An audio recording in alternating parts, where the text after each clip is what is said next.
उधर बंगाल में हुआ बाबरी मस्जिद का शिलान्यास, इधर लाखों हिंदू सनातनी पहुंच गए पश्चिम बंगाल। भगवाधारी संतों ने हिला दिया दीदी का किला। बंगाल में 5 लाख सनातनी पढ़ रहे भागवत गीता। हर तरफ जय श्री राम। बाबा बागेश्वर ने मन से हिंदू राष्ट्र का नाम लेकर कर दिया सबसे बड़ा ऐलान। उधर बंगाल में बाबरी मस्जिद का शिलान्यास हुआ और इधर पूरे देश से लाखों सनातनियों का जन सैलाब बंगाल में भागवत गीता पढ़ने पहुंच गया। ममता बनर्जी भी देख कर रह गई हैरान। 5 लाख हिंदुओं ने जब शुरू किया भागवत गीता का पाठ, बाबा रामदेव और बाबा बागेश्वर भी पहुंचे हैं। पूरे देश से संत और साधु बंगाल कूच कर रहे। हिंदू राष्ट्र का नाम लेकर बागेश्वर बाबा ने मन से किया ऐसा ऐलान। मुर्शिदाबाद और बांग्लादेश रह गया हैरान। ममता बनर्जी ने भी नहीं सोचा था कि ऐसा कुछ होगा, लेकिन भगवाधारी संतों ने पूरे बंगाल में दीदी का किला हिला दिया। अयोध्या से शुरू हुआ बाबरी मस्जिद का विवाद बंगाल पहुंच गया है और पहुंच गई है लाखों सनातनियों की भीड़। कोलकाता में लाखों की भीड़ के बीच बाबा बागेश्वर के मंच पर बंगाल के राज्यपाल सीवी आनंद बोस भी पहुंचे। कहते हैं भारत के लोगों में आस्था से ऊपर कुछ नहीं, और जब बात आस्था पर आती है तो कुछ भी हो सकता है। हर चुनाव में नेता अपने हिसाब से नैरेटिव सेट करते हैं चुनाव जीतने के लिए, और अब बंगाल में सबसे बड़ी लड़ाई शुरू हो गई है। बीजेपी पर हमेशा आरोप लगता है कि धर्म के नाम पर हिंदुओं को एक करके चुनाव जीती है, लेकिन अब भारत के मुसलमानों को एकजुट करने के लिए बंगाल में बाबरी मस्जिद बनाई जा रही है। आपको असदुद्दीन ओवैसी का वो बयान तो याद होगा जब ओवैसी ने कहा कि कयामत आने तक हम बाबरी मस्जिद को नहीं भूलेंगे, और उसी सोच को जिंदा रखने के लिए बंगाल में बाबरी मस्जिद बनाने के लिए शिलान्यास टीएमसी से निलंबित विधायक हुमायूं कबीर ने किया।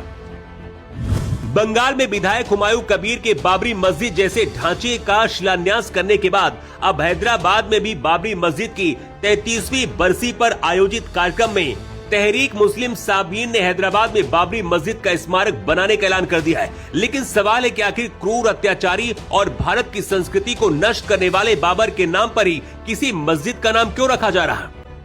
6 दिसंबर को बंगाल के मुर्शिदाबाद में बाबरी मस्जिद का शिलान्यास हुआ और अगले दिन 7 दिसंबर को 5 लाख सनातनी हिंदू बंगाल में गीता पाठ करने पहुंच गए। ये भीड़ इतनी ज्यादा है कि देखकर राम मंदिर आंदोलन के दौरान का नजारा याद आ गया। पूरे देश से यहाँ साधु सन्यासी पहुँचे। इतना ही नहीं, मंच पर बाबा बागेश्वर के साथ बंगाल के राज्यपाल सीवी आनंद बोस भी पहुँचे। हर तरफ जय श्री राम के नारे लग रहे थे।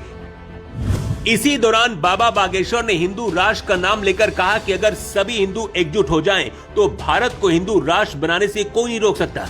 धीरेन्द्र शास्त्री ने कहा कि ये देश बाबर का नहीं, रघुवर यानी भगवान राम का है। आप लोग तय कीजिए कि गजवाए हिंद चाहते हैं या फिर भगवाए हिंद। बाबा बागेश्वर ने कहा कि बहुत जल्द बंगाल में धर्म विरोधियों की ठठरी बांध देंगे, सनातन विरोधियों को धराशायी करेंगे।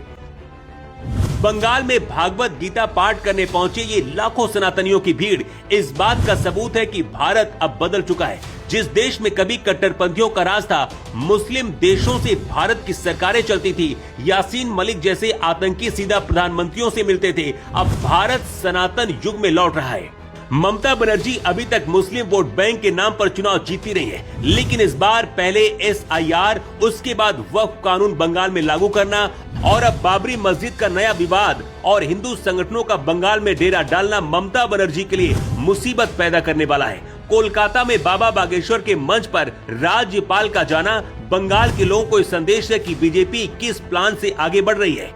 इस बार सिर्फ मुस्लिम वोट बैंक के नाम पर ममता बनर्जी के लिए चुनाव जीतना बंगाल में आसान नहीं होगा, लेकिन बाबरी मस्जिद विवाद को लेकर अगर बंगाल में हिंदू एकजुट हुआ तो इस बार बंगाल में दीदी का तख्ता पलट भी हो सकता है। वैसे बंगाल में गीता पाठ करने पहुंची लाखों सनातनियों के इस जनसैलाब पर आप क्या कहना चाहेंगे? अपनी राय जरूर दें। रिपोर्ट।